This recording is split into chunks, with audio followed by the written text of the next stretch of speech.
Hello बच्चों, welcome to online classes of कैट जी।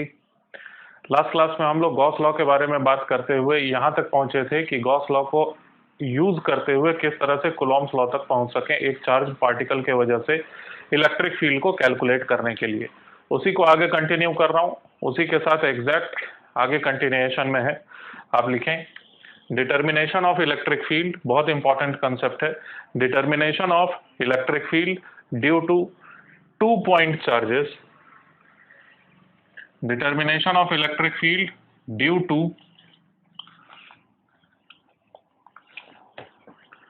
2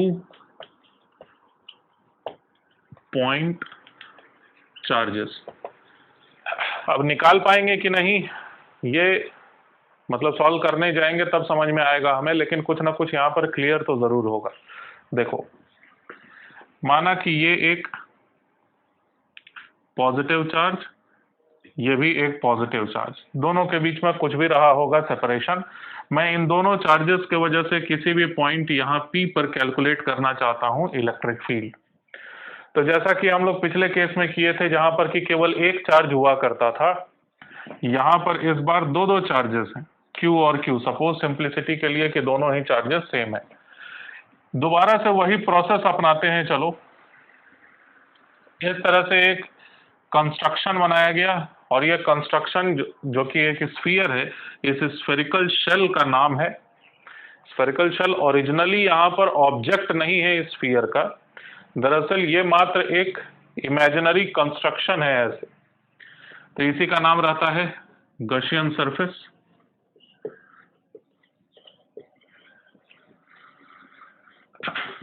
इस बार इस गॉसियन सरफेस से हम लोग लिखने जाएंगे अगर गॉस लॉ, जिसका यूज करके हम लोग इलेक्ट्रिक फील्ड कैलकुलेट किए थे पिछले वाले डिस्कशन में। तो इक्वेशन बनेगा हमारे पास, देखिए क्या,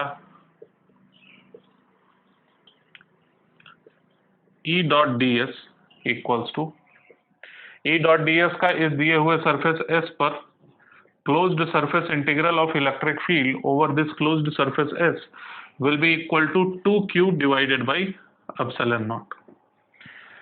अच्छा, इस इक्वेशन में क्या कोई कहीं पर भी गलती है? मतलब पूरे सरफेस S से टोटल जो फ्लक्स होगा इलेक्ट्रिक फ्लक्स यानी कि E डॉट डी एस, ये टोटल फ्लक्स कितना होगा? तो 2Q divided by epsilon not होगा। इसमें इस इक्वेशन में कहीं कोई गलती नहीं है, ये परफेक्टली सही इक्वेशन है। लेकिन प्रॉब्लम को एकदम ध्यान से समझो, यहां पर आप सिमेट्री का यूज नहीं कर सकते, यानी कि आप ये नहीं कह सकते कि इस पॉइंट पर इलेक्ट्रिक फील्ड रेडियली आउटवर्ड्स होगा क्योंकि यहां पर सिमेट्री वायलेटेड है।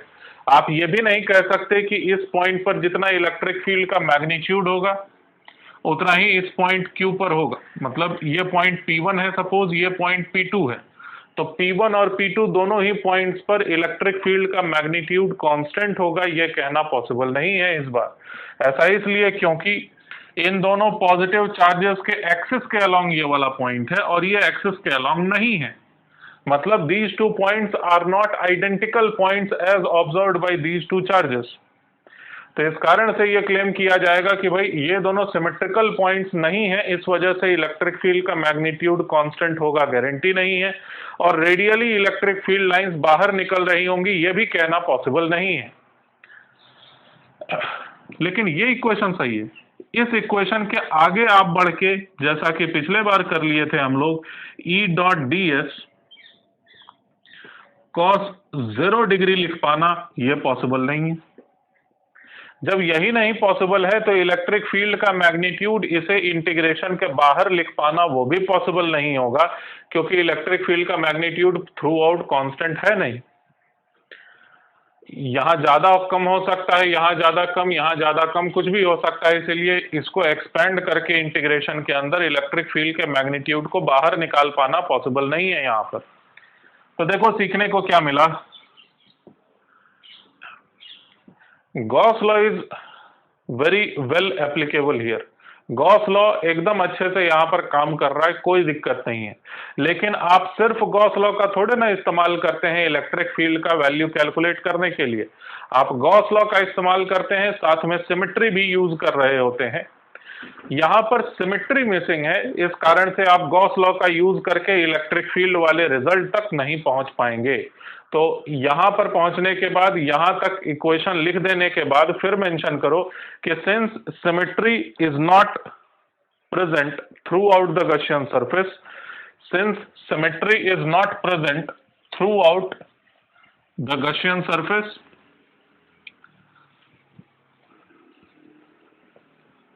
the above equation cannot be further used. The above equation cannot be further used to determine magnitude of electric field at P. The above equation cannot be further used to determine electric field at point P. ठीक, तो ये first वाले point से हम लोग सीखे क्या थे कि एक चार्ज के वजह से P पॉइंट पर इलेक्ट्रिक फील्ड कैलकुलेट करने का तरीका। अब हम लोग ये सीखे अभी अभी कि दो चार्जेस के वजह से अगर इलेक्ट्रिक फील्ड निकालना होगा तो नहीं निकाल पाएंगे। क्यों? क्योंकि गॉस लॉ काम नहीं करेगा। नहीं, बिल्कुल नहीं, Gauss law as it is काम कर रहा है अभी भी, लेकिन अब आप गॉस लॉ का इस्तेमाल नहीं कर पा रहे हैं। गॉस लॉ काम अभी भी कर रहा है लेकिन आप उसका इस्तेमाल नहीं कर पा रहे हैं क्योंकि सिमेट्री मिसिंग है। चलिए नेक्स्ट केस के बारे में बात करते हैं। Electric field due to, third point लिखो, electric field due to long linearly uniform, रुक जाओ, electric field due to long uniformly charged rod, uniformly charged rod due to long uniformly charged rod। एक रॉड है और उसके size के बारे में ये पता है कि सब बहुत ज्यादा है साइज इस रॉड का। ठीक, तो साइज की कोई कमी नहीं है, पॉजिटिव इंफिनिटी से नेगेटिव इंफिनिटी तक, मतलब इनफाइनाइट साइज का ये एक रॉड, और ये पूरी तरह से यूनिफॉर्मली चार्ज्ड, मतलब इस रॉड पर पूरे में बराबर तरह से फैला हुआ है चार्ज। चार्ज के बारे में एक और इंफॉर्मेशन है कि लैम्डा रिप्रेजेंट कर रहा है चार्ज पर यूनिट लेंथ। ये डायग्राम सबसे पहले ड्रॉ कर दीजिए आप।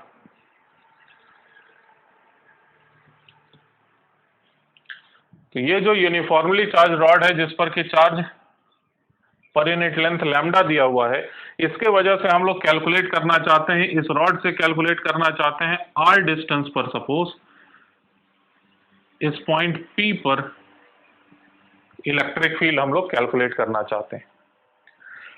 तो याद रखना इस बात को, गॉस लॉ अकेले अपने आप में इलेक्ट्रिक फील्ड कैलकुलेट करके नहीं दे पाएगा आपको गॉस लॉ साथ में सिमेट्री भी यूज करना होगा।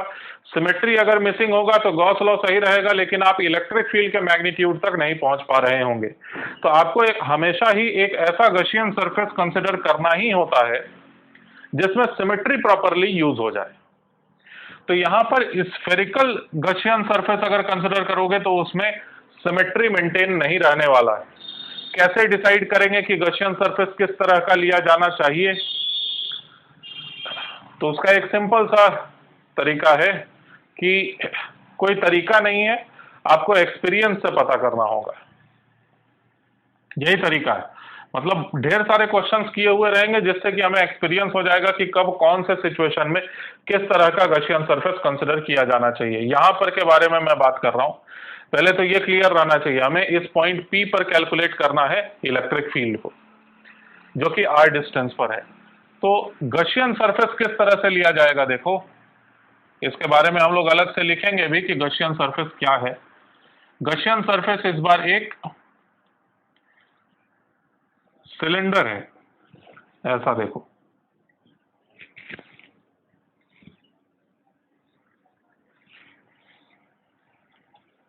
और सिलेंडर में, इस सिलेंडर में खास बात यह है कि ये जो सिलेंडर है उसका एक्सिस जो है वो एग्जैक्टली मैच करता है इस लीनियर चार्ज के साथ। तो हम लोग लिखेंगे Gaussian surface is a coaxial cylinder of radius r, a coaxial cylinder of radius r। यहीं पर पॉइंट P है, हमें कैलकुलेट करना था इस तरह से इलेक्ट्रिक फील्ड पी पॉइंट पर। ये रहा हम लोगों के पास गॉसियन सरफेस। इस बार गॉसियन सरफेस किसे कहते हैं? वो सिमेट्रिकल सरफेस जिसका इस्तेमाल करके, गॉस लॉ का सही इस्तेमाल करके आप इलेक्ट्रिक फील्ड के मैग्नीट्यूड तक पहुंचने वाले होते हैं। हम लोग यहां पर ये एक सिमेट्रिकल सरफेस कंसिडर किए जिस पर यूज करने वाले हैं गॉस लॉ। हम लोगों के पास निकल के आएगा फाइनली इलेक्ट्रिक फील्ड। इस डायग्राम को और अच्छे से समझो। सिचुएशन क्या है, माना कि ये एक यूनिफॉर्मली चार्ज रॉड है ऐसे, ठीक।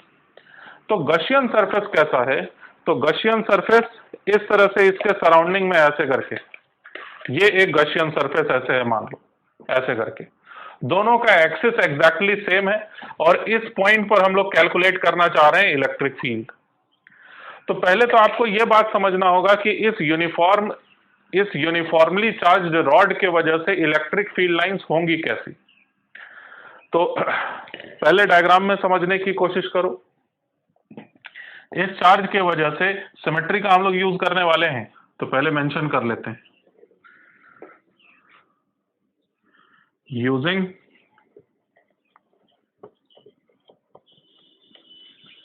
सिमेट्री। अब सबसे पहली बात मैं क्या कह सकता हूं, देखो कि किसी भी जगह पर अगर आप इलेक्ट्रिक फील्ड देखेंगे तो इलेक्ट्रिक फील्ड इस जगह पर ना, ऐसा नहीं हो सकता कि इलेक्ट्रिक फील्ड इस डायरेक्शन में। ऐसा इसलिए कह सकता हूं मैं कि जिस हिसाब से ऊपर वाला डायरेक्शन है उसी हिसाब से तो नीचे वाला डायरेक्शन भी है। मैं ये कह रहा हूं कि इस चार्ज्ड रॉड के वजह से इस पॉइंट पर इलेक्ट्रिक फील्ड का डायरेक्शन यही होगा, रेडियली आउटवर्ड्स ही होगा। ऐसे करके ऊपर की तरफ नहीं हो सकता। ऊपर की तरफ इसलिए नहीं हो सकता क्योंकि यहां पर से देखे जाने पर जैसा ऊपर का डायरेक्शन वैसा ही नीचे का डायरेक्शन। पिछले क्लास में भी ये लॉजिक आया था। तो भाई ऊपर के डायरेक्शन को ही आप प्रेफरेंस देंगे ऐसा जरूरी नहीं है। ऐसा भी आप नहीं कह सकते कि इस रॉड के वजह से इस पॉइंट पर इलेक्ट्रिक फील्ड इस डायरेक्शन में होगा। भाई इस डायरेक्शन में क्यों होगा, इस डायरेक्शन में क्यों नहीं होगा, ठीक। तो इस डायरेक्शन में अगर होता इलेक्ट्रिक फील्ड तो ऐसे करके जाता और कई प्रॉब्लम्स आ जाते। प्रॉब्लम नंबर 1, एक लूप बन जाता। अगर आपको याद हो तो कि electric field lines never form close loop, electrostatic field lines never form close loop. इसके अलावा और भी प्रॉब्लम हो जाता कि भाई क्लॉकवाइज ही क्यों देखें, एंटी क्लॉकवाइज क्यों नहीं देखें, ठीक। यहां पर एकमात्र ऑब्वियस सा डायरेक्शन है, पॉजिटिव चार्ज की वजह से इलेक्ट्रिक फील्ड लाइंस दूर के तरफ ही होती हैं। तो आई होप आप ये बात को समझ पा रहे हैं कि इलेक्ट्रिक फील्ड इसी डायरेक्शन में होगा।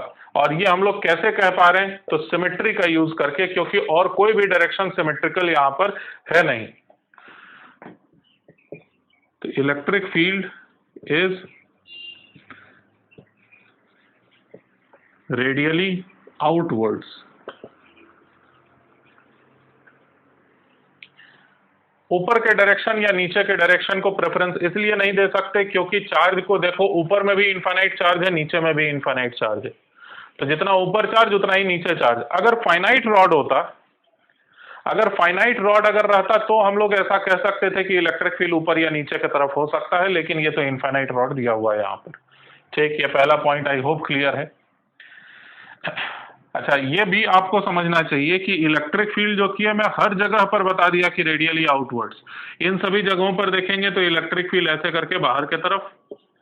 और ये जो डायग्राम मैं बनाने की कोशिश किया हूं ये दरअसल 3 डायमेंशंस में डायग्राम है। फिर से देखो, ये है रॉड और इस रॉड को मान लिया जाए कि ये चार्ज्ड है अगर, और ये स्केच पेन रिप्रेजेंट कर रहा है इलेक्ट्रिक फील्ड का डायरेक्शन अलग अलग जगहों पर। तो यहां पर इस तरफ होगा इलेक्ट्रिक फील्ड, यहां पर इस तरफ होगा इलेक्ट्रिक फील्ड, इधर इस तरफ होगा इलेक्ट्रिक फील्ड, यहां पर ऐसे, यहां पर ऐसे, यहां पर ऐसे। ये तो मैं डायग्राम में दिखा दिया, लेकिन साथ ही ये भी बता रहा हूं कि इन सभी जगहों पर ऐसे करके इलेक्ट्रिक फील्ड लाइंस हैं, हर तरफ रेडियली आउटवर्ड्स, ठीक। ऐसे करके पूरे में इलेक्ट्रिक फील्ड लाइंस होंगे, assuming this rod is sufficiently long. अच्छा, दूसरी बात, फिर पहला था डायरेक्शन के बारे में और दूसरी बात है फिर इलेक्ट्रिक फील्ड के मैग्नीट्यूड के बारे में। तो इलेक्ट्रिक फील्ड का मैग्नीट्यूड तुम खुद भी गेस कर सकते हो कि इन 3 पॉइंट्स में से, सपोज पॉइंट्स का नाम है P1, P2, P3, इन तीनों पॉइंट्स में से किस जगह पर इलेक्ट्रिक फील्ड का मैग्नीट्यूड ज्यादा होने वाला है। तो ऑब्वियसली चूंकि तीनों पॉइंट सिमेट्रिकल हैं, आप ऐसा नहीं कह सकते कि P3 के ऊपर में कम चार्ज है, नीचे में ज्यादा चार्ज है। आप ये नहीं कह सकते P1 पॉइंट के लिए कि ऊपर में ज्यादा चार्ज है, नीचे में कम चार्ज है। आप ये कहोगे कि ऊपर में भी इनफाइनाइट चार्ज है, नीचे में भी चूंकि बराबर यानी कि इनफाइनाइट चार्ज है, इस वजह से किसी भी पॉइंट के लिए रॉड सिमिलर नजर आ रहा होगा। कोई भी पॉइंट से बैठ के देखोगे तो रॉड ऊपर में भी इंफिनिटी, नीचे में भी इंफिनिटी। तो इस वजह से इन तीनों ही पॉइंट्स पर इलेक्ट्रिक फील्ड का मैग्नीट्यूड भी रहना है सेम। तो इलेक्ट्रिक फील्ड मैग्नीट्यूड, ध्यान से, गशियन सरफेस क्या है, ध्यान से समझना जरा, इंपॉर्टेंट बात। मैं ये बोल रहा हूं कि ये एक रॉड, यूनिफॉर्मली चार्ज्ड रॉड, ये एक गशियन सरफेस। गशियन सरफेस मटेरियल नहीं होता, प्लास्टिक का नहीं बना हुआ रहता, ये एक कंस्ट्रक्शन है बस मैथमेटिकल, ठीक, सच में होता नहीं है ये। मतलब ऐसे करके अंदर में मैं उंगली डालूंगा तो ये चला जाएगा उंगली मेरा इसमें। तो देखिए, मैं ये कह रहा हूं कि इस गशियन सरफेस पर, गशियन सरफेस के लिए ये जरूरी है कि वो क्लोज्ड हो, तभी आप गॉस लॉ अप्लाई कर सकते हैं। पिछले क्लास से निकल के आ रहा है ये इंफॉर्मेशन। तो इस गशियन सरफेस पर टोटल 3 तरह के सरफेसेस हैं। एक तो ये वाला सरफेस है, कर्व्ड वाला। ये वाला सरफेस पर हर जगह पर इलेक्ट्रिक फील्ड ऐसे करके है, रेडियली आउटवर्ड्स। इसके अलावा फिर और भी कई सरफेसेस हैं। एक सरफेस ये है, देखो, ये वाला सरफेस, यहां पर वाला फ्लैट सरफेस एक रहेगा ना ऐसे, ठीक, ठीक वैसा ही एक दूसरा सरफेस ऊपर में भी फ्लैट सरफेस रहेगा। तो टोटल 3 तरह के सरफेसेस इस गशियन सरफेस पर मौजूद हैं, एक कर्व्ड सरफेस और 2 अलग अलग फ्लैट सरफेसेस। और वो जो नीचे वाला फ्लैट सरफेस, ऊपर वाला जो फ्लैट सरफेस है, इन दोनों ही जगहों पर इलेक्ट्रिक फील्ड रहेगा इसी डायरेक्शन में, ठीक। हर जगह पर इलेक्ट्रिक फील्ड यहां पर ऐसे ही करके होगा। यही बात मैं यहां पर डायग्राम में दिखाने की कोशिश कर रहा हूं। देखो, मैं ये कहना चाह रहा हूं कि ये जो बॉटम वाला फ्लैट फेस था ना ऐसे, वहां पर भी इलेक्ट्रिक फील्ड का डायरेक्शन है यही। इन सभी जगहों पर इलेक्ट्रिक फील्ड का डायरेक्शन यही है।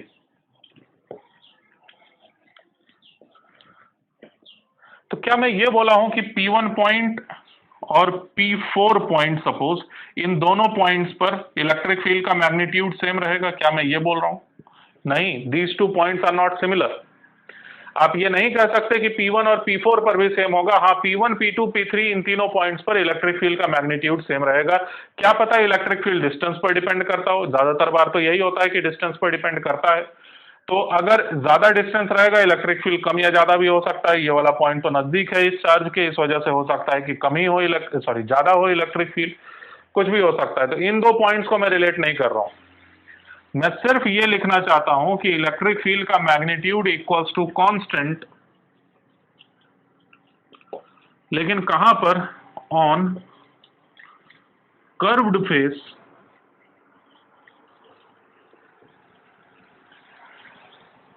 ऑफ गशियन सरफेस लिखा है। ये जो गशियन सरफेस था ये क्लोज्ड सरफेस था, ऊपर से भी क्लोज्ड, ऐसे करके ये भी क्लोज्ड और ये वाला भी क्लोज्ड। तो यहां पर के बारे में मैं नहीं बात कर रहा, यहां के बारे में मैं नहीं बात कर रहा। ये जो कर्व्ड सरफेस था थ्रू आउट, उस कर्व्ड सरफेस पर कोई भी पॉइंट पर इलेक्ट्रिक फील्ड का मैग्नीट्यूड रहना है कांस्टेंट। तो ये तो मैं सिमेट्री से डायरेक्ट बोला। इसके आगे बढ़ते हैं। नाउ यूजिंग गॉस लॉ, लिख दो। नाउ यूजिंग गॉस लॉ,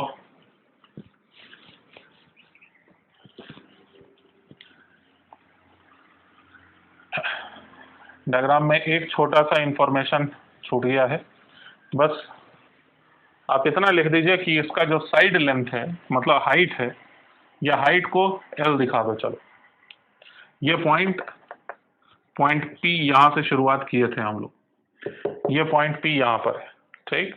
ये हाइट है L। तो सरफेस कौन सा है? S। यही सरफेस है S, और ये क्लोज्ड सिलेंडर है। क्लोज नहीं रहेगा, गॉस लॉ एप्लीकेबल नहीं है। तो now using Gauss law, E dot ds over the closed surface S, this gives me Q divided by epsilon naught। अब सवाल ये उठता है कि Q का वैल्यू कितना रखा जाए। तो याद रखना यही था ना डायग्राम, ये है डायग्राम। तो Q का मतलब क्या, इस गशियन सरफेस के अंदर में कितना चार्ज है। तो इस गशियन सरफेस के अंदर में कितना चार्ज है का मतलब इतना सा चार्ज, और इतना सा चार्ज होगा कितना, तो चार्ज पर unit length multiplied by this length, only this much of length has got some charge inside the Gaussian surface. तो हम लोग वही वाला चार्ज लिखते हैं, चलो यहां पर लिखना था, लेंथ L माना गया, चार्ज पर यूनिट लेंथ लैम्डा पहले से बोल रखा था, तो ये बना lambda times L। I hope समझ पाए आप। अच्छा, ये जो इंटीग्रेशन परफॉर्म किया गया है, ये इंटीग्रेशन किया गया है टोटल 3 सरफेसेस पर, टोटल 3 सरफेसेस पर। पहला सरफेस ये कर्व्ड वाला सरफेस, इस सरफेस का नाम रख देते हैं सपोज सरफेस नंबर 1। ऊपर में ये वाला जो फ्लैट सरफेस है, इस फ्लैट सरफेस का नाम रख दिया मैं सरफेस नंबर 2, ठीक। और ठीक वैसा ही सरफेस नंबर 3, फिर यहां पर बेस इसका, और ये सीलिंग, ये कर्व्ड वॉल था। तो ये जो इंटीग्रेशन किया जाना था, this integration was to be performed over the entire surface including 1, 2 as well as 3। इसी को ऐसे करके लिखा जा सकता है।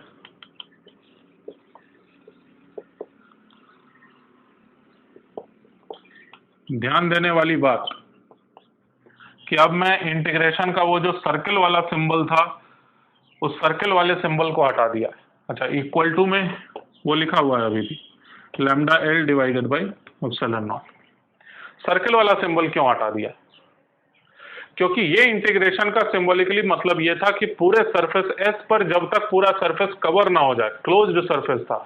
लेकिन यहां पर सरफेस नंबर 1 पर अलग कर रहे हैं, 2 पर अलग कर रहे हैं, 3 पर अलग कर रहे हैं इंटीग्रेशन, और 1, 2, 3 इन तीनों में से अलग अलग देखे जाने पर कोई भी surface, neither surface 1 nor 2 nor 3, अलग अलग देखे जाने पर तीनों में से कोई भी सरफेस क्लोज्ड नहीं है, ठीक। इस वजह से हम लोग यहाँ पर सर्कल नहीं रिप्रेजेंट किए। अच्छा, वीडियो को पॉज करके सोच समझ लो कि इन तीनों में से कौन कौन सा टर्म 0 होगा, समझा जा सकता है खुद से। तो मैं बता रहा हूं कौन सा सरफेस, कौन सा टर्म जो कि है इन दोनों में से, इन तीनों में से 0 होगा। देखो कौन सा। अच्छा, इसका मतलब क्या था, कोई भी एक पॉइंट सरफेस पर कंसिडर कर लिया गया, वहां पर एक डीएस सरफेस बना दिया गया।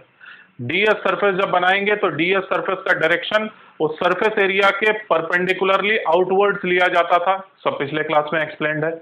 और डीएस का डॉट प्रोडक्ट इलेक्ट्रिक फील्ड के साथ, इसको फ्लक्स नाम दिया गया, और फ्लक्स को इंटीग्रेट कर देते हो आप ऐड कर देते हो फ्लक्स को।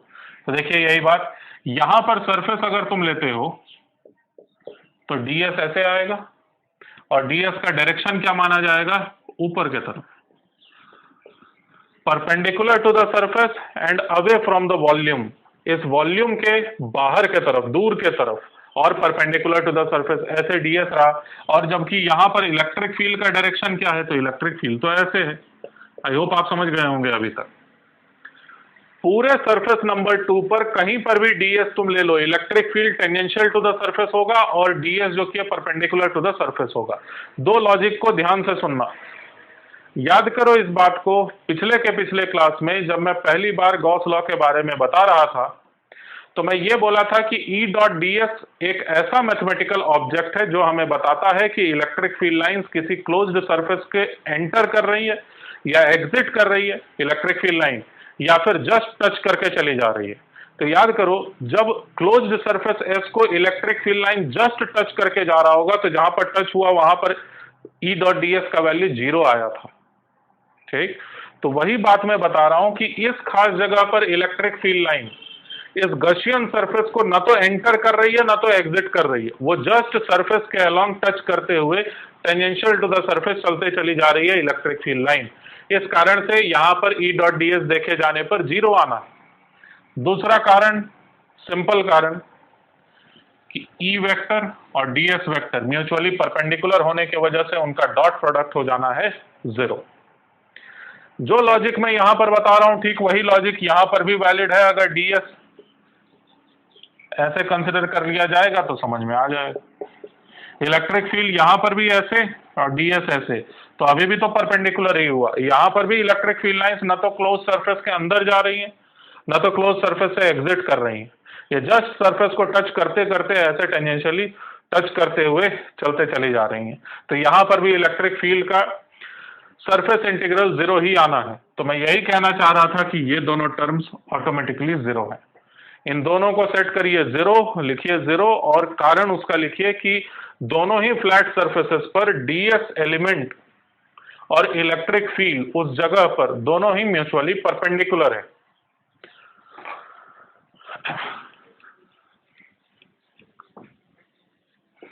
तो ये दोनों टर्म को मैं हटा ही देता हूं, फिर ये दोनों 0 हो गया। और फाइनल सिंप्लीफाइड इक्वेशन है हमारे पास कि E dot ds equals to lambda times L divided by epsilon naught, and this integration was to be performed on which surface? तो only surface number 1, the surface which is curved, surface number 1 पर किया जाने वाला ये integration है सिर्फ। ठीक, अब इसको और आगे ले चलते हैं और देखते हैं इससे क्या क्या रिजल्ट निकाला जा सकता। हम लोग ऑलरेडी सीख चुके हैं कि इलेक्ट्रिक फील्ड यहां पर इस डायरेक्शन में है। अब इस सरफेस नंबर 1 पर अगर ds तुम कंसिडर करते हो तो उसका डायरेक्शन क्या होगा? तो ds उसी तरफ होगा जिस तरफ ऑलरेडी इलेक्ट्रिक फील्ड है। आई होप समझ पा रहे हैं आप। लास्ट टाइम एग्जांपल से दिखा रहा हूं। मैं ये कह रहा हूं कि आप, अब हम लोग बात कर रहे हैं इस वाले सरफेस पर। ठीक, तो इस वाले सरफेस पर अगर आप कोई ds एलिमेंट कंसिडर कर लेते हो, तो ds एलिमेंट ऐसे करके है, देखो ये ds एलिमेंट कंसिडर कर लिए, और इस ds एलिमेंट के लिए इलेक्ट्रिक फील्ड भी बाहर के तरफ और एरिया वेक्टर ds भी बाहर के तरफ। ये ds एलिमेंट आप कहीं पर भी कंसिडर कर लिए होते, इधर कंसिडर कर लिए होते तो इधर भी इलेक्ट्रिक फील्ड इसी तरफ और ds एलिमेंट भी इसी तरफ। तो इन दोनों ही वेक्टर्स के बीच का एंगल 0 डिग्री होगा, चाहे ds तुम कहीं पर भी कंसिडर किए हुए रहोगे। तो देखिए, इसको अगले स्टेप में लिखा जा सकता है इंटीग्रल ऑफ E का मैग्नीट्यूड इंटू ds वेक्टर का मैग्नीट्यूड इंटू कॉस ऑफ, अभी बताया दोनों चूंकि पैरेलल हैं, दोनों वेक्टर्स के बीच का एंगल चाहे कहीं पर भी आप ds क्यों ना ले लीजिए, इस वाले सरफेस 1 पर cos 0 degree equals to lambda L divided by epsilon naught तो था। इसके अलावा नेक्स्ट हम लोग सिमेट्री से ये भी कह चुके थे कि इस इलेक्ट्रिक फील्ड का मैग्नीट्यूड जो होना है वो कांस्टेंट होना है। इस कारण से ये इंटीग्रेशन के बाहर भी लिखा जा सकता है। cos 0 डिग्री तो एनीवेज 1 ही बना। इसका फर्दर सिंप्लीफिकेशन हमारे पास है इलेक्ट्रिक फील्ड वेक्टर का मैग्नीट्यूड और सरफेस नंबर 1 पर मात्र किया जाने वाला ds के मैग्नीट्यूड का integration, this must be equal to lambda L divided by epsilon naught. ये रिजल्ट आया हमारे पास। अब इसको कैसे हैंडल करें? तो ये ds का मैग्नीट्यूड, इसका मतलब ये वाले एरिया का वैल्यू, ये वाले एरिया का वैल्यू किधर है, डायरेक्शन भूल जाओ। फिर से बस याद दिला दूं मैं आपको कि अगर ये ds वेक्टर का इंटीग्रेशन होता तो इसका डायरेक्शन इधर और इधर कोई ना कोई एक ds जरूर आता इस तरफ, ये दोनों वेक्टर सम होंगे तो 0 हो जाएंगे। तो इसका इंटीग्रेशन 0 है लेकिन इसके मैग्नीट्यूड का इंटीग्रेशन 0 नहीं है। यहाँ पर डायरेक्शन को भूल जाइए, केवल पैचेस का एरिया का मैग्नीट्यूड को ऐड कर देना है। आंसर आने वाला है कर्व्ड सरफेस एरिया के बराबर, जो कि होता है 2 पाई r इंटू L। इसको सब्स्टिट्यूट कर सकते हो 2 pi r into L, L got cancelled, finally we have lambda divided by 2 pi epsilon naught r, 2 pi epsilon naught r। ये फाइनल रिजल्ट हमारे पास।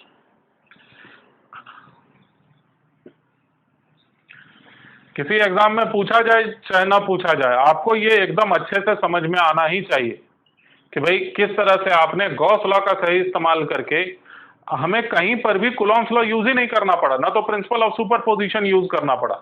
ये जो हम लोगों ने इलेक्ट्रिक फील्ड कैलकुलेट किया, ये इलेक्ट्रिक फील्ड डायरेक्ट निकल के आया किस चीज से, तो गॉस लॉ और सिमेट्री से। अब जरा इस निकले हुए इलेक्ट्रिक फील्ड के बारे में और डिस्कशन कर रहा हूं मैं। और ज्यादा आपके कंसेप्ट को ये स्ट्रांग बनाएगा डिस्कशन। देखिए शुरुआत हम लोग कहां से किए थे, ये निकाला हुआ जो रिजल्ट है इलेक्ट्रिक फील्ड के लिए, ये इलेक्ट्रिक फील्ड देखो, इस यूनिफॉर्मली चार्ज्ड लॉन्ग रॉड जिस पर कि चार्ज पर यूनिट लेंथ लिखा हुआ था लैम्डा है, लैम्डा वो चार्ज पर यूनिट लेंथ, हमने गॉसियन सरफेस ऐसा एक कंसिडर कर लिया, इस तरह से गॉसियन सरफेस कंसिडर कर लिया। तो इस पॉइंट P पर हमें पता चल गया, इस पॉइंट P पर हमें पता चल गया इलेक्ट्रिक फील्ड, ये रहा रिजल्ट। कैसे पता किया अभी जस्ट मैं बता चुका हूं। मैं इस बार ये जानना चाहता हूं कि क्या ये जो निकलने वाला इलेक्ट्रिक फील्ड था जिसका मैग्नीट्यूड हम लोग कैलकुलेट किए हुए हैं, ये इलेक्ट्रिक फील्ड का मैग्नीट्यूड आखिर किसके वजह से है? क्या मात्र अंदर में मौजूद चार्जेस के वजह से, कि थ्रू आउट द रॉड, पूरे इनफाइनाइट साइज का जो कि रॉड है उस पर मौजूद चार्ज की वजह से, आखिर किसके वजह से ये इलेक्ट्रिक फील्ड कैलकुलेट हुआ? तो दरअसल ये इलेक्ट्रिक फील्ड कैलकुलेट करने के लिए आप कूलॉम्स लॉ का यूज नहीं किए हो, आप ऐसा नहीं किए हो कि इसके वजह से इलेक्ट्रिक फील्ड देखिए, फिर इतने से पोर्शन के वजह से इलेक्ट्रिक फील्ड, फिर इसके वजह से, और यहां से लेके यहां तक के सारे चार्जेस सबको गिन लिए, ऐसा हम लोग किए नहीं है। हम लोग गॉस लॉ यूज किए हैं, और गॉस लॉ काम करता है किसके लिए? तो रिजल्टेंट इलेक्ट्रिक फील्ड के लिए। हमेशा गॉस लॉ काम करता है रिजल्टेंट इलेक्ट्रिक फील्ड के लिए लिए हुए गॉसियन सरफेस पर। इस गॉस लॉ को फर्क नहीं पड़ता कि बाहर में चार्ज रखा हो कि ना रखा हुआ हो, ठीक। हाँ, सिमेट्री को फर्क पड़ता है इस बात से कि बाहर में चार्ज है कि नहीं। अगर ये वाला चार्ज नहीं होता और ये वाला चार्ज भी अगर नहीं होता तो आप ये नहीं कह सकते थे कि इन सभी जगहों पर इलेक्ट्रिक फील्ड का डायरेक्शन ऐसे होना है, ये आप नहीं क्लेम कर सकते थे। फिर से समझने की कोशिश करो कि मैं क्या कहना चाह रहा हूं। मैं ये कहना चाह रहा हूं कि आप ये पूछ सकते हो मुझसे ऑब्वियसली कि सर यहां पर तो बाहर के चार्जेस का कोई रोल ही नहीं रहा, तो इलेक्ट्रिक फील्ड जो निकल के आया है, क्या ये इलेक्ट्रिक फील्ड मात्र अंदर में मौजूद जो चार्जेस हैं, इस सिलेंडर के अंदर में मौजूद जो चार्जेस हैं उनके वजह से है क्या? ये डाउट है। तो उसी को मैं क्लियर कर रहा हूं कि बाहर के चार्जेस को तो कहीं हम लोग यूज नहीं किए, हम लोग किए हैं यूज उसको। बाहर में चार्जेस अगर मौजूद नहीं होते तो यह कहना पॉसिबल नहीं था कि हर जगह पर इलेक्ट्रिक फील्ड रेडियली आउटवर्ड्स ऐसे करके रहा होगा, यह कह पाना पॉसिबल नहीं होता। अगर केवल इतने से जगह में ही चार्ज होता ना, अगर केवल इतने से जगह में चार्ज होता, मतलब इस रॉड के वजह से अगर इलेक्ट्रिक फील्ड देखोगे तो एक्सपीरियंस से पता चलेगा इलेक्ट्रिक फील्ड लाइंस ऐसे करके, थोड़ा सा उसमें ऐसे कर्वेचर रहेगा, ऑब्वियसली जितना इधर उतना ही इधर भी। तो रेडियली ठीक आउटवर्ड्स कहने के लिए जरूरी है कि आप बहुत छोटे से पोर्शन पर ही ऐसे करके गॉसियन सरफेस कंसिडर किए हुए रहो। इतने से सरफेस पर यह बिल्कुल माना जा सकता है कि इलेक्ट्रिक फील्ड लाइंस ऐसे ही करके इस लेंथ एल के मुकाबले ये वाला साइज जो कि है वो इनफाइनाइट है, तभी हम लोग ऐसा कह पा रहे होंगे कि electric field lines directly radially outwards हैं। तो क्या हम लोग यहाँ के चार्जेस का कोई यूज किए? हाँ बिल्कुल किए, सिमेट्री में।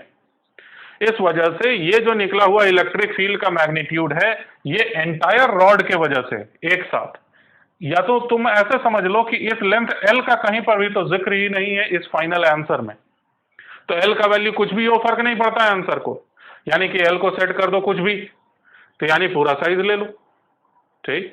तो ये जो निकला हुआ इलेक्ट्रिक फील्ड का मैग्नीट्यूड है, ये दरअसल एंटायर रॉड के वजह से आर डिस्टेंस पर निकला हुआ इलेक्ट्रिक फील्ड का मैग्नीट्यूड।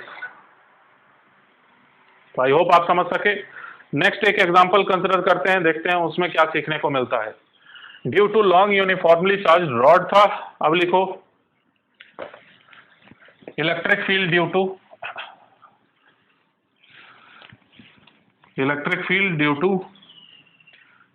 long uniformly charged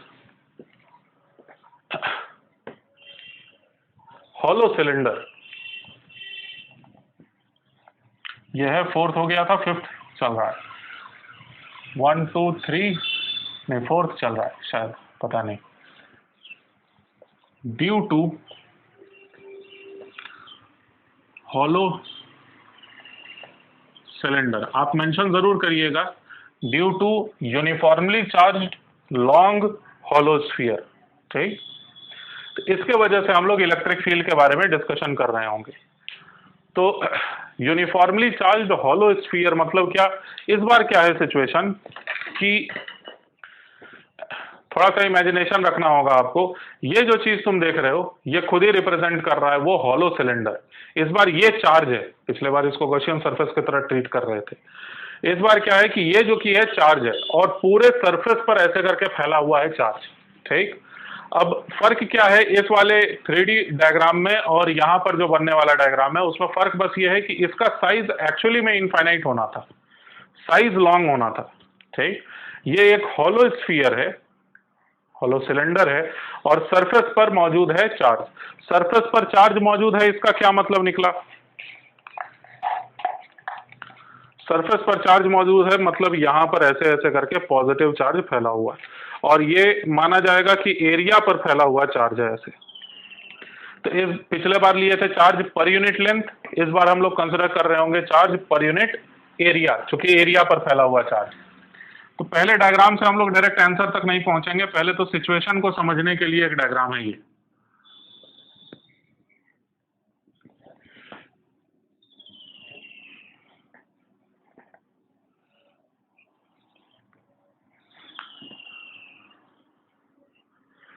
ये वो सिलेंडर है।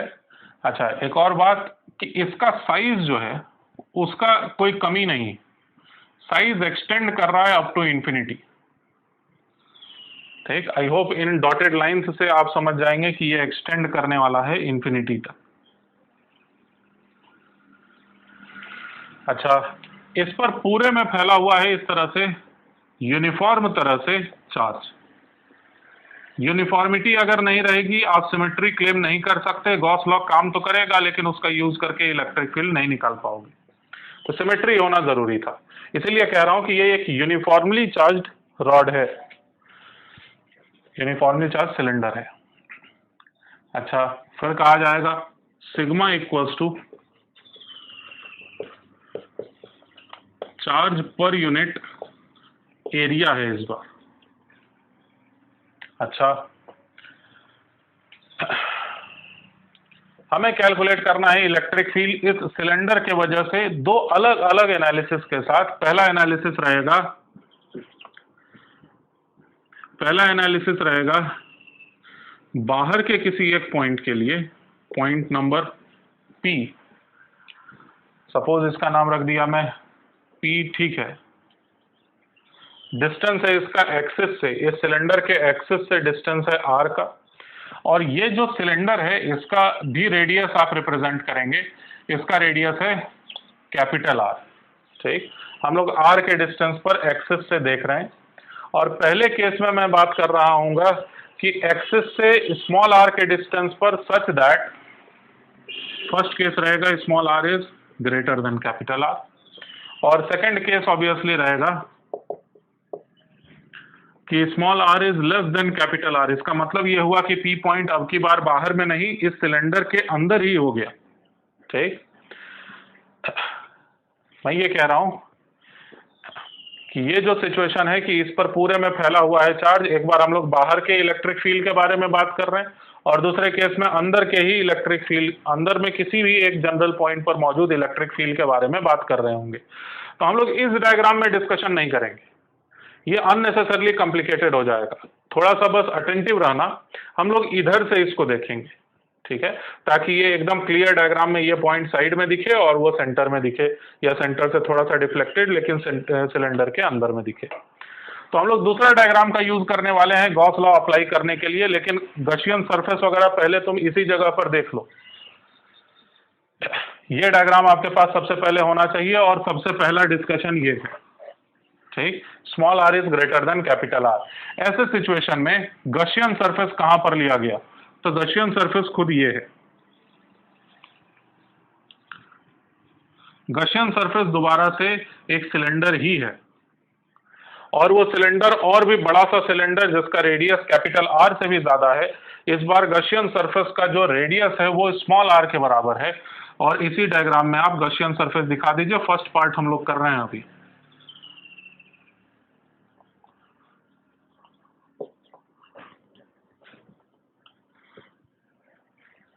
यही है गॉसियन सरफेस।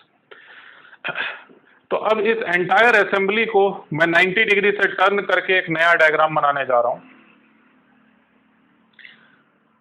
क्या मुझे लगता है इसमें भी किया जा सकता है, बहुत ज्यादा कठिन नहीं है। तुम डायग्राम बना के भी कर सकते हो, बिना उसके भी कर सकते हो। देखो इसी में करते हैं, बढ़िया बन गया है डायग्राम। सबसे पहली बात, हमेशा की तरह हम लोग लिखेंगे यूजिंग सिमेट्री। सबसे पहली बात, exact similar to previous analysis. ठीक, पहली बात आप लिख दीजिए, मैं यहां नहीं लिख रहा हूं। Electric field is radially away from the cylinder. Electric field is radially away from the cylinder outside the cylinder. ये वाला डायग्राम है। तो इस वाले डायग्राम में जो ये पूरे में फैला हुआ पॉजिटिव चार्ज है यूनिफॉर्म तरीके से, इनके वजह से मौजूद इलेक्ट्रिक फील्ड जो होगा वो इलेक्ट्रिक फील्ड यहां पर इस तरफ, यहां पर इस तरफ, स्केच पेन का मतलब ये एरो है मान लो, यहां पर इस तरफ, यहां पर इस तरफ, यहां पर इस तरफ, यहां पर इस तरफ, ऐसे करके चारों तरफ फैला हुआ है इलेक्ट्रिक फील्ड लाइन। यही बात आप सबसे पहले लिखे। ठीक, अब देखो यही सब फायदा है। अगर मैं क्लासरूम में होता, मतलब कैटजी के क्लासरूम में प्लेटफॉर्म पर खड़े होकर पढ़ा रहा होता, तो ये डायग्राम किसी को दिखाई नहीं दे रहा होता। लेकिन इसका फायदा हम लोग उठा सकते हैं कि ये सभी को अभी दिखाई दे पा रहा होगा।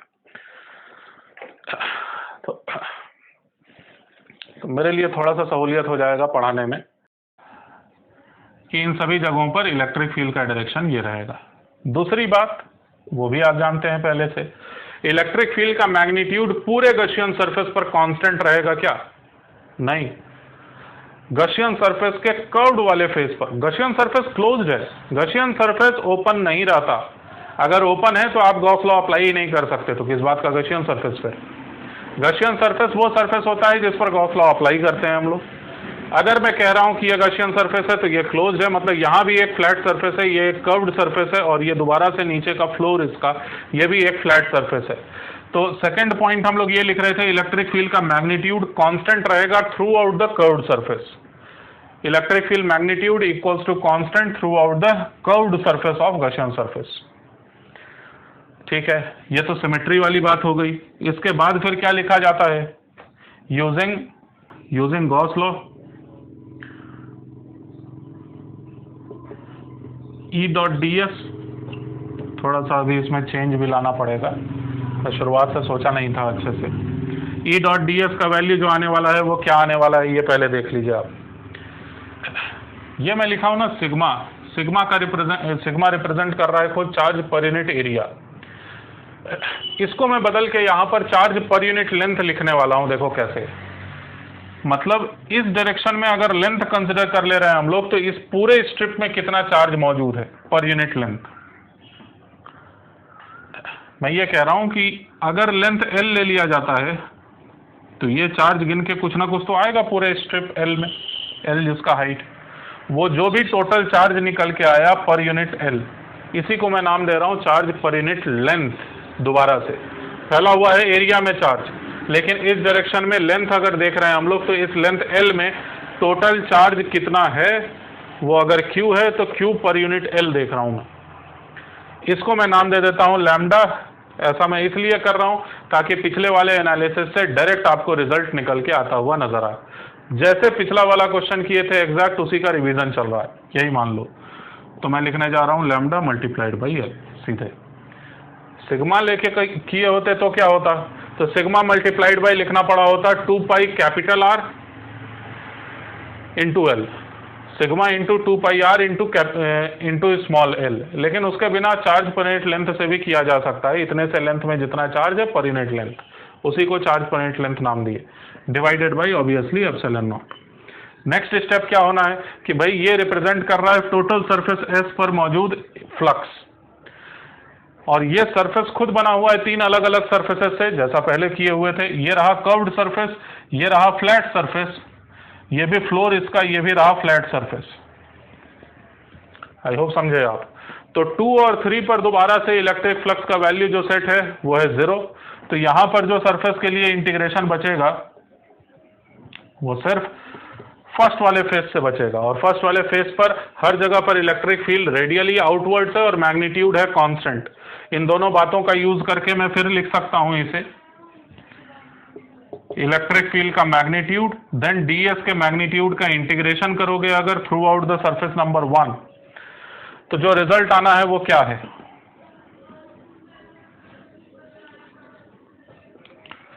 तो ये आएगा 2 पाई स्मॉल r, पक्का ना स्मॉल r, इंटू एल।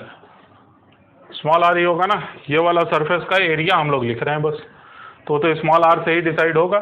तो L again got cancelled, final we have the same result, finally we have the same result कि इलेक्ट्रिक फील्ड का मैग्नीट्यूड निकल के आएगा lambda divided by 2 pi epsilon naught r। ये result तो exactly same है पिछले वाले रॉड वाले केस से।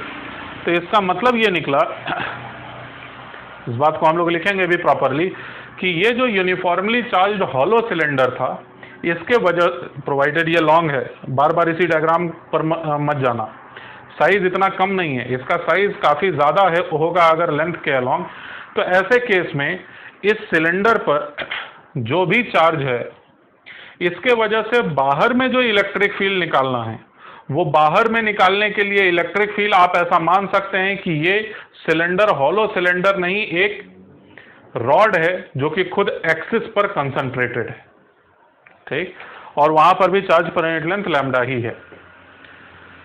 तो लिखने वाली बात क्या है यहां पर कि hence to determine electric field outside hollow cylinder, फिर से लिखो प्रॉपरली एकदम, hence to determine electric field outside a uniformly charged hollow sphere,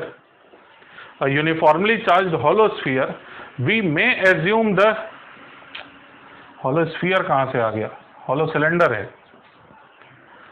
uniformly charged hollow cylinder, we may assume the cylinder to be concentrated at its axis। आपको कुछ तो याद आ रहा होगा कि भाई सिलेंडर है, उस सिलेंडर को कंसिडर किया जा सकता है जैसे कि वो अपने खुद एक्सिस पर कंसंट्रेटेड है पूरी तरह से।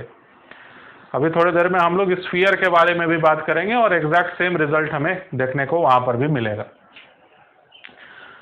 तो ये मैं डिस्कशन किया हॉलो सिलेंडर के बारे में। अब अंदर के एक पॉइंट के बारे में डिस्कशन करते हैं। चलो सेकंड पॉइंट लिख दो खुद से।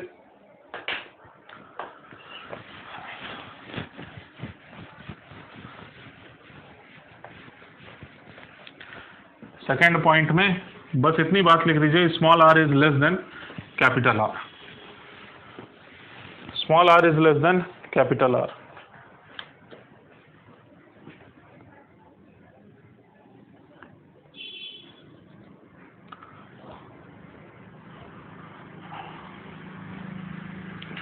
तो मैं इस बार चार्ज नहीं बना रहा हूं, ये वो हॉलो सिलेंडर है,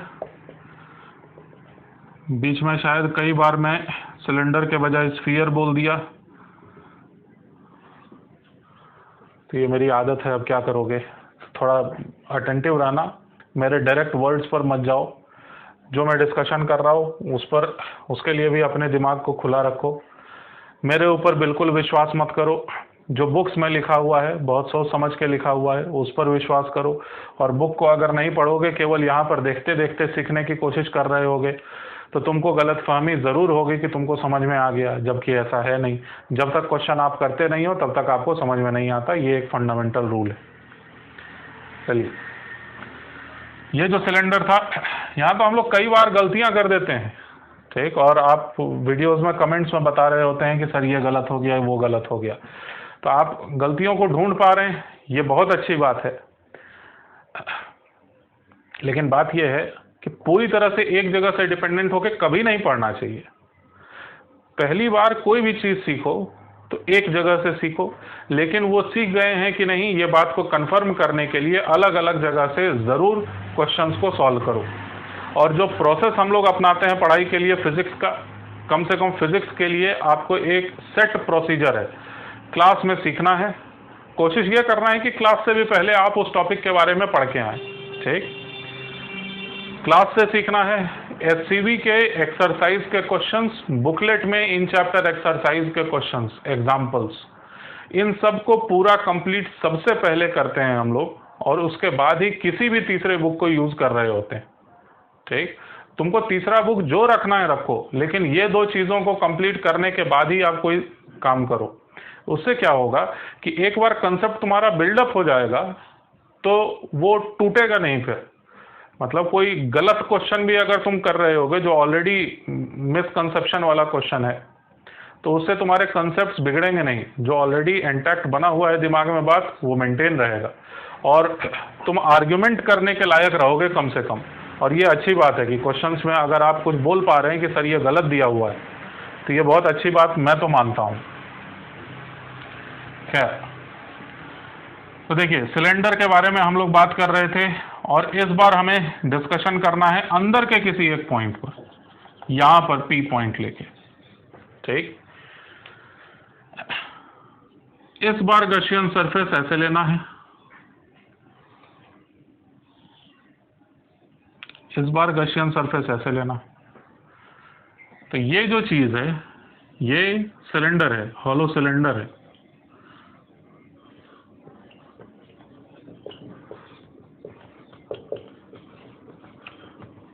जबकि अंदर में मौजूद ये जो चीज है ये गॉसियन सरफेस है।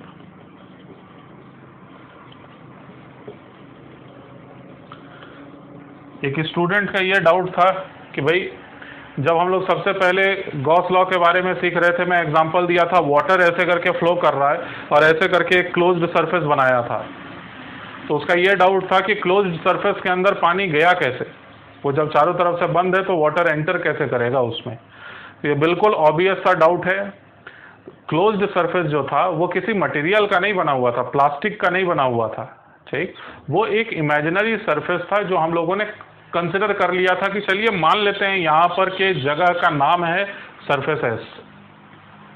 ठीक, ये हम लोगों का केवल एक कंस्ट्रक्शन था। तो वही डाउट कई बच्चों को रहा होगा, वो एक कंस्ट्रक्शन मात्र था, मैथमेटिकल कंस्ट्रक्शन। ठीक वैसे ही यहाँ पर भी ये एक कंस्ट्रक्शन है, अंदर में दोबारा से कोई पाइप लाके अंदर में रखे नहीं है। तो ये गॉसियन सरफेस है और ये एक ऐसा सरफेस है जिस पर गॉस लॉ लगाना है हमें। तो देखिए कैसे अप्लाई कर रहे होंगे, दोबारा से आप लिखेंगे using symmetry, using symmetry electric field lines if exist. अभी समझ में आएगा क्यों बोल रहा हूं ऐसा। Electric field lines if exist must be,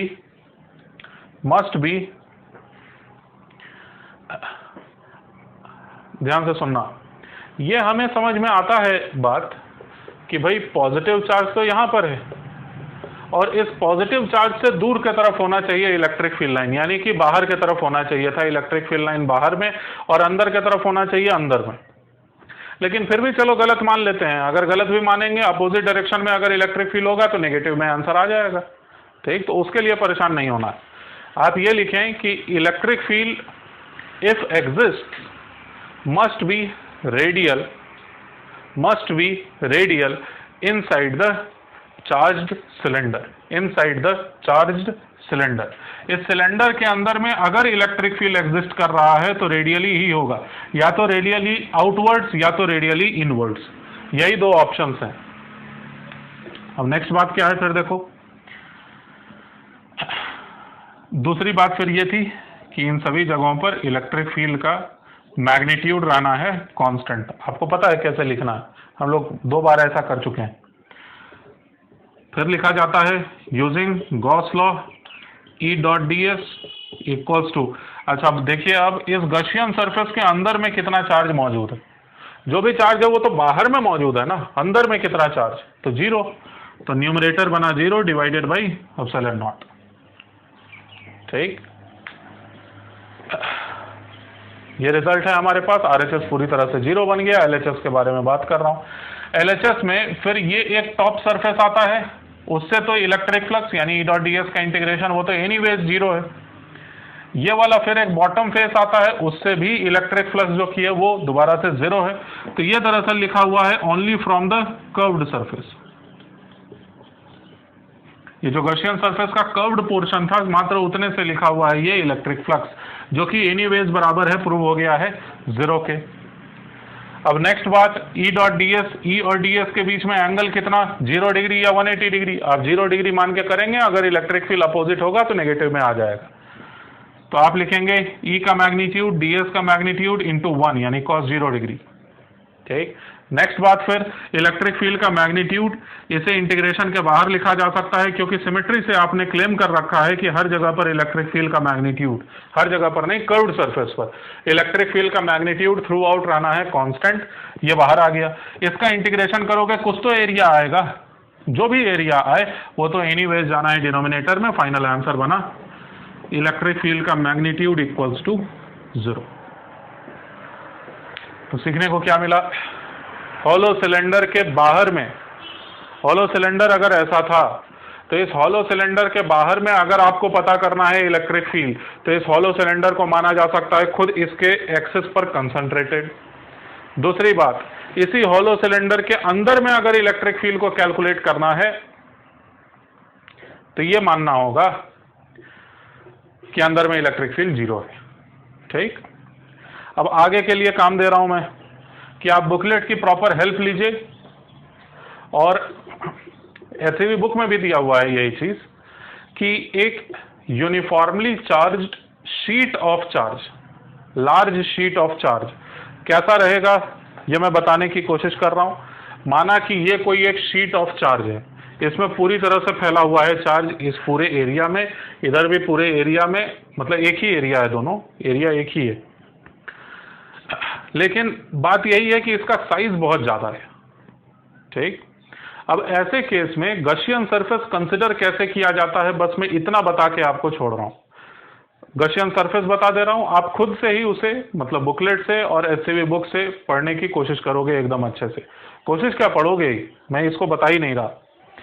तो अब गॉसियन सरफेस कैसे लिया जाता है, तो गॉसियन सरफेस एक सिलेंडर लिया जाता है और वो सिलेंडर ऐसे करके बाहर की तरफ निकला हुआ रहता है, और सिर्फ एक साइड में नहीं दूसरे साइड में भी उतने ही दूरी तक। तो इस बात को मैं दिखा रहा हूं, देखो ऐसे, यहां पर गॉसियन सरफेस ऐसे है। ठीक। एक सिलेंडर के जैसा जो कि बाहर की तरफ निकला हुआ है इसी शीट से, और दूसरे साइड में भी दोनों आइडेंटिकल है, दोनों का लेंथ रेडियस वगैरह सब सेम है। तो ये एक गॉसियन सरफेस है, जो ये सिलेंडर के जैसा, कंबाइंड सिलेंडर के जैसा लग रहा है ना, यही खुद बिहेव कर रहा है एक गॉसियन सरफेस के जैसा, और ये ऊपर से ऐसे करके क्लोज्ड है, ये इस साइड से भी ऐसे करके क्लोज्ड है, बीच में फंसा हुआ है ये लार्ज शीट ऑफ चार्ज। ठीक। अब क्या है, देखिए इसका एरिया पाई आर स्क्वायर मान सकते हैं, रेडियस r मान लेना, या फिर एरिया a ही मान लो डायरेक्ट। तो गॉस लॉ अगर लिखने जाओगे तो सबसे पहली बात, इलेक्ट्रिक फील्ड का डायरेक्शन क्या होगा इस शीट के वजह से, इलेक्ट्रिक फील्ड का डायरेक्शन। मैं कैलकुलेट कुछ भी नहीं कर रहा, बस मैं बता रहा हूं एक एक पॉइंट जिसका कि इस्तेमाल किया जाता है आंसर निकालने के लिए। इलेक्ट्रिक फील्ड का डायरेक्शन ऐसे करके रहेगा इस शीट के वजह से। याद रखो ये शीट का साइज का कमी नहीं है, ये यहाँ पर खत्म नहीं हुआ, ये काफी दूर तक फैला हुआ है। तो इलेक्ट्रिक फील्ड का डायरेक्शन ऐसे रहेगा, हर जगह पर ऐसे करके रहेगा इलेक्ट्रिक फील्ड का डायरेक्शन। ठीक। गॉसियन सरफेस हमारे पास ये। नेक्स्ट बात फिर कि ये वाला जो कर्व्ड सरफेस है, ये पूरा ऐसे करके जो कर्व्ड सरफेस है, ये बंद है यहाँ पर, ये कर्व्ड सरफेस है, ये भी कर्व्ड सरफेस है और नीचे से भी बंद है। तो ये जो कंप्लीट सिलेंडर बना ना, ये दोनों को कंबाइन करके ये कंप्लीट सिलेंडर बना, वही है गॉसियन सरफेस। तो थ्रू आउट द सिलेंडर हम लोग फ्लक्स के बारे में एक एक करके देखो बात कर रहे हैं। ये जो कर्व्ड वाला सरफेस है ना, ये जो कर्व्ड सरफेस है, इस कर्व्ड सरफेस पर ds का डायरेक्शन क्या, ये ds का डायरेक्शन, और वहां पर इलेक्ट्रिक फील्ड का डायरेक्शन क्या, तो चार्ज की वजह से होता है, चार्ज से दूर की तरफ ऐसे करके है इलेक्ट्रिक फील्ड। इलेक्ट्रिक फील्ड इस तरफ, एरिया वेक्टर ds वेक्टर इस तरफ। यहां पर भी देखो वही सिचुएशन है, यहां पर भी देखो वही सिचुएशन, यहां पर भी देखो वही सिचुएशन। तो ई डॉट डी एस यहाँ 0 0 0, इन सभी जगहों पर 0। यहां पर भी देखते चले जाइए आप, तो इन सभी जगहों पर ई डॉट डी एस का वैल्यू 0 आएगा। बस यहां पर ई डॉट डी एस इन सभी जगहों पर आएगा, और इन सभी जगहों पर कहा जा सकता है कि इलेक्ट्रिक फील्ड का मैग्नीट्यूड रहेगा कांस्टेंट। आप खुद से सोचने की कोशिश करिए कि ऐसा क्यों। तो ई इंटू ये वाला एरिया प्लस ई इंटू ये वाला एरिया, अब प्लस होगा कि माइनस होगा ये भी सोचना पड़ेगा आपको। टोटल फ्लक्स इस तरह से निकाला जा रहा होगा, और अंदर में मौजूद चार्ज का मतलब क्या हुआ? अंदर में मौजूद चार्ज का मतलब ये हुआ कि देखो, इतने से पोर्शन के अंदर में यहां पर मौजूद चार्ज, मतलब चार्ज पर यूनिट एरिया मल्टीप्लाइड बाई ये वाला एरिया, यही तो चार्ज है जो इस गॉसियन सरफेस के अंदर में फंसा हुआ चार्ज था, एनक्लोज्ड चार्ज था। तो आप सभी चीजों को जो भी आप सीखे उसको अप्लाई करके एक शीट ऑफ चार्ज के वजह से इलेक्ट्रिक फील्ड क्या आता है निकल के, ये आप खुद से निकालने के लिए पूरी कोशिश करो। आप बिल्कुल निकाल सकते हो, और जितना मैं आपको समझा सकता हूं उससे कहीं ज्यादा आप सोच सकते हो खुद से। ठीक, तो अगले क्लास में हम लोग डायरेक्ट स्फीयर के बारे में बात करना शुरू करेंगे, और बहुत ज़्यादा डिटेल में हम लोग स्फीयर के बारे में ही बात कर रहे होंगे। उसके आगे फिर सीखना है हमें electrostatics of conductors. All right.